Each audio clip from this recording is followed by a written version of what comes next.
What's up, YouTube? So today I want to show you how to make Voodoo people style leads in Serum 2. So this is part of a broader question which came through on one of my most recent videos. I'm not going to read the whole question because it's pretty long and there was a bunch of examples. So the viewer was asking, I guess the broader question was, are these kind of more old school sounds still possible with more modern plugins and modern synthesizers and that kind of thing? There were a bunch of examples. I think the most special one for me is Voodoo People. It's one of my favorite tracks of all time, specifically this particular lead sound. But most of the other examples, there were also a bunch of Cytron stuff like Coxbox and a bunch of the older stuff. I feel like most of them have a very similar concept in terms of the sound design. So I want to show you the basics on how to create these types of sounds, not how to just mimic and copy this exact sound, but the basics as to why I think these particular sounds sound special, so you can kind of tune them and create your own sounds from them. I do want to answer that question, that most definitely those kind of old school sounds are certainly possible with more modern synthesizers.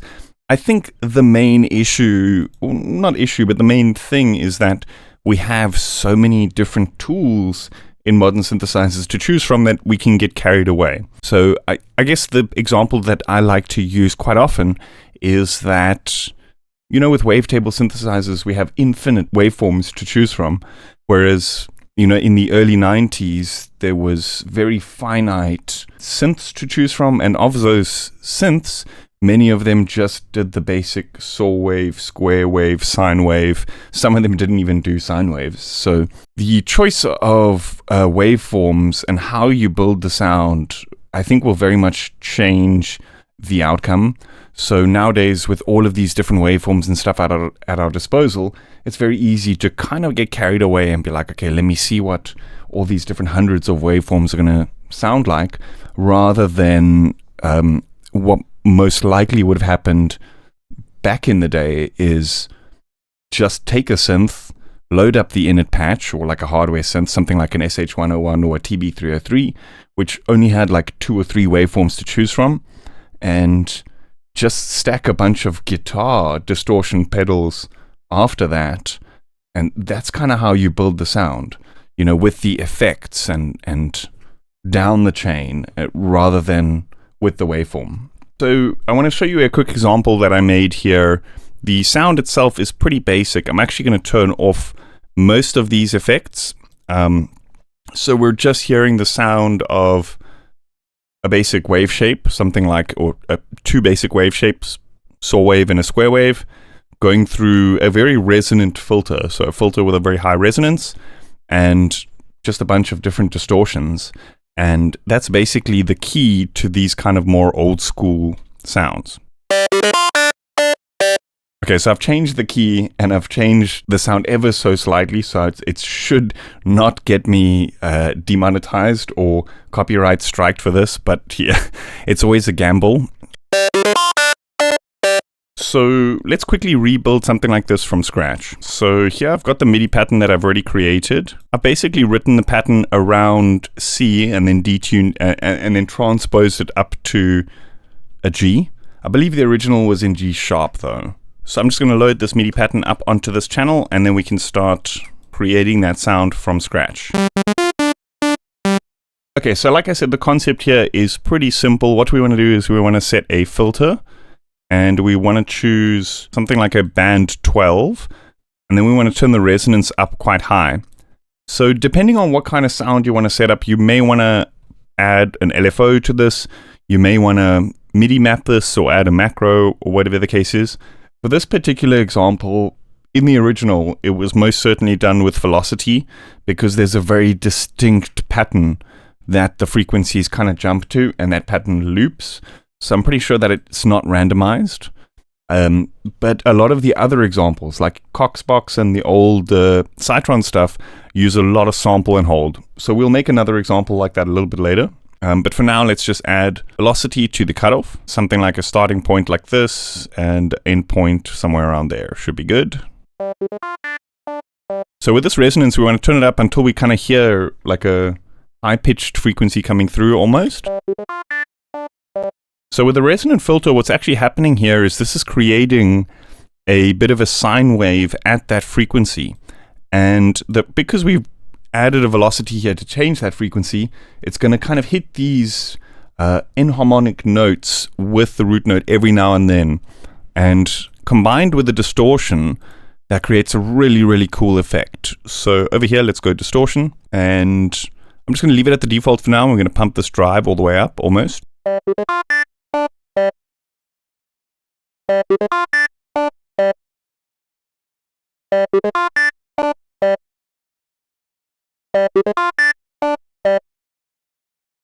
Okay, so the trick here is as much distortion as you can fit. So you're not necessarily limited to just the distortions in Serum. I feel like there are so many different plugins that we can choose from, and one of the things that made a lot of these kind of old school sounds quite unique is that they used like stacks of all sorts of weird and wonderful guitar distortion pedals and stuff that combined in different ways had different distortion algorithms. Okay, so one that I found that works really nice is a combination of diode turned almost all the way, and then what we can do is we can actually hold Alt and drag, and that's going to create another instance of the distortion for us. And then this one we can set to tube, and then again, and we can set this one to stompbox. Okay, we are getting somewhere. So we may want to turn the volume down of the channel, or we can do it directly in Serum here. Let's just do it on the channel. So now you can start to really hear those kind of weird frequencies that that filter is introducing. So now you want to actually go back and fine tune where the filter is hitting.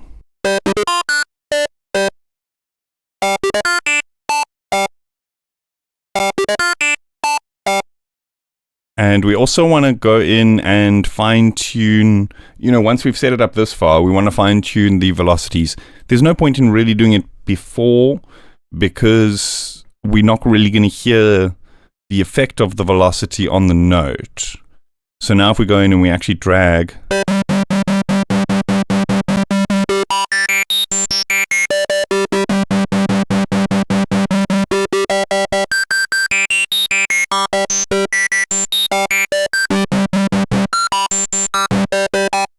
you see we have access to like that whole range of different sounds by just changing the velocity. Okay, so a couple of other minor things that we're going to want to do here is we're going to want to set this to mono legato and set this to always. So what that's going to do is it's going to allow us to set a little bit of glide here, and then every time a note is triggered, it's going to glide to the next note ever so slightly. And that helps to add that little bit of attack that you hear in the original tune. You hear that like little whoop whoop at the beginning.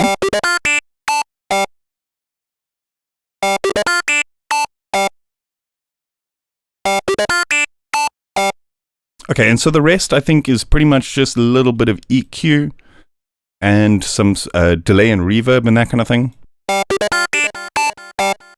Let's set this to ping pong. Let's turn this down quite a bit so it's kind of just a faint little bit of tails. We're going to want to EQ some of the high end out. I find just boosting the Q here a little bit to reintroduce a bit of that can help so it doesn't sound too filtered out. And then also remove some lows.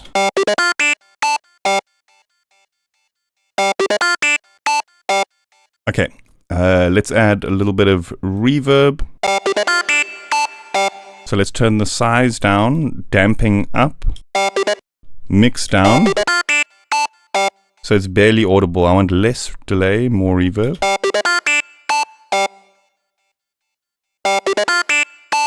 Then I like to do a bit of compression, and what that's going to help do is bring out the transient as opposed to the reverb tails.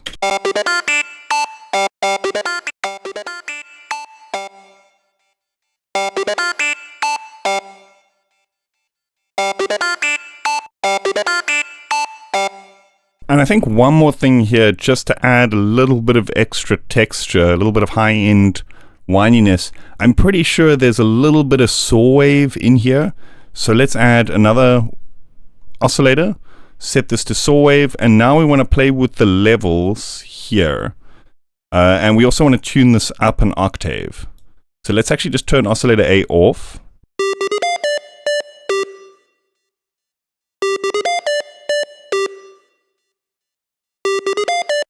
There's most certainly some of that sound in there, right?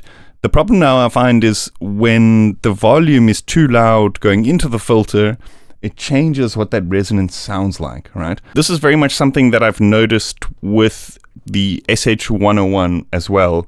The volume of the oscillators changes how they sound through the filter. So sometimes you want to drive them up, sometimes you want to go lower in volume and that kind of thing. So here you want to it's not just like a 50-50 mix, right? You want to kind of play with it because it'll all sound slightly different depending on the volume going in and volume going out. And here's another strange thing. If you have like just a lowest of low, like -60, because there's so much distortion and resonance happening on this filter, there's still going to be some sound coming through. So what I suggest doing is at this point is actually just pull the levels all the way down and start mixing it back up from 0, because no matter what we do here, we're gonna hear some sound as long as it's not minus infinity.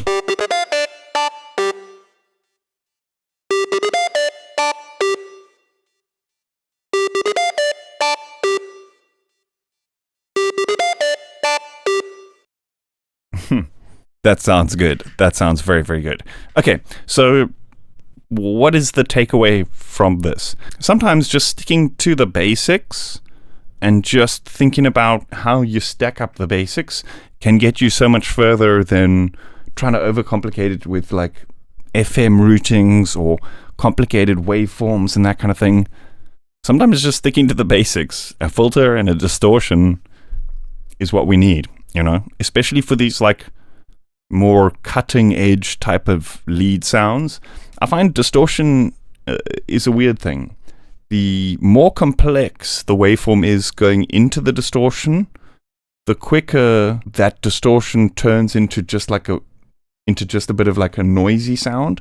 But if the waveform is pretty simple going in, it often creates a complex waveform.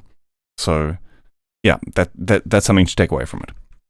What I'm going to do here is actually save this preset for all my Patreon $5 supporters. Okay, so the next thing I want to talk about is similar lead sounds like this, but how we can articulate them in different ways. So a lot of the other examples were very similar things. Distortion, filters, some effects, and pretty simple waveforms.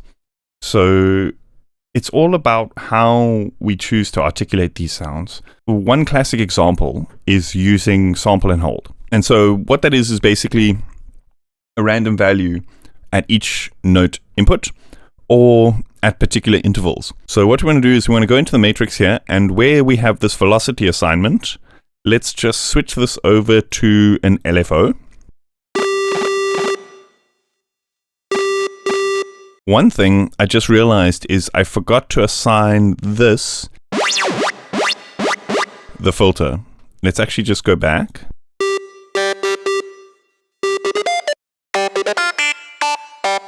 Yeah, that's much better. So we want to make sure that oscillator B is actually going through the filter. Silly me.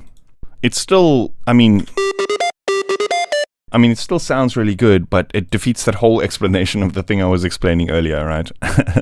About how the mix and the volumes affect how the filter sounds. Okay, so back to what I was talking about now. Let's go set this to LFO.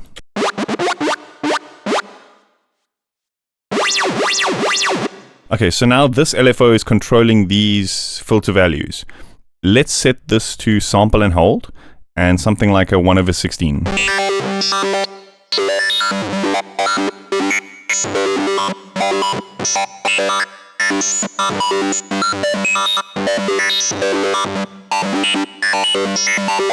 Classic sound, classic sound. So this sounds really good at lower frequencies and maybe just with a single oscillator.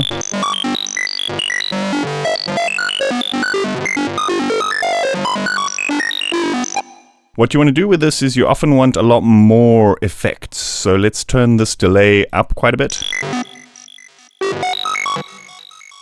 Let's maybe set this to a 1/8 dotted.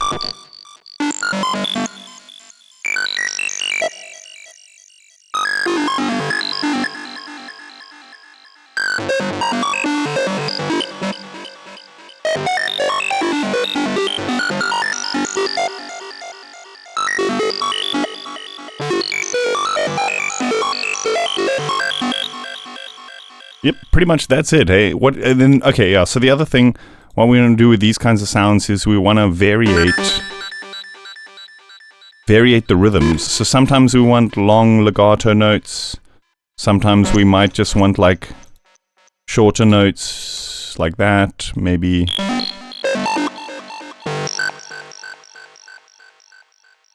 Something like this.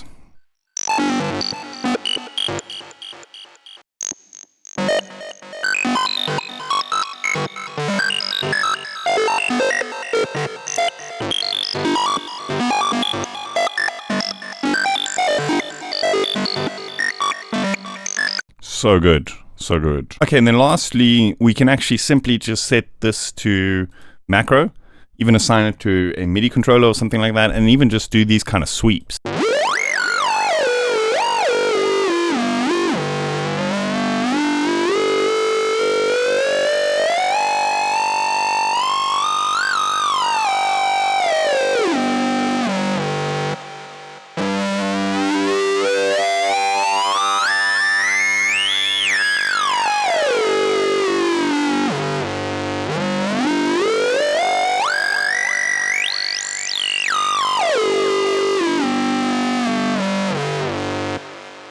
Cool, that's about it for today. I hope you guys enjoyed that. Let me know what you think in the comments, and I do hope this video doesn't get a copyright strike. As you guys know, that pretty much every time I do get a copyright strike, I get my algorithm tanks. I'm less likely to get into your recommended videos and that kind of thing. So yeah, any support is very much appreciated, especially after doing videos like this where it's so likely that I might get it. But anyway, let me know what you think in the comments. If you want to support me, the best way to do so is to check out my Patreon, to check out my store. I've got a bunch of Serum and Vital preset packs for you to check out. And yeah, I hope you guys enjoy that. See you guys next time. Cheers.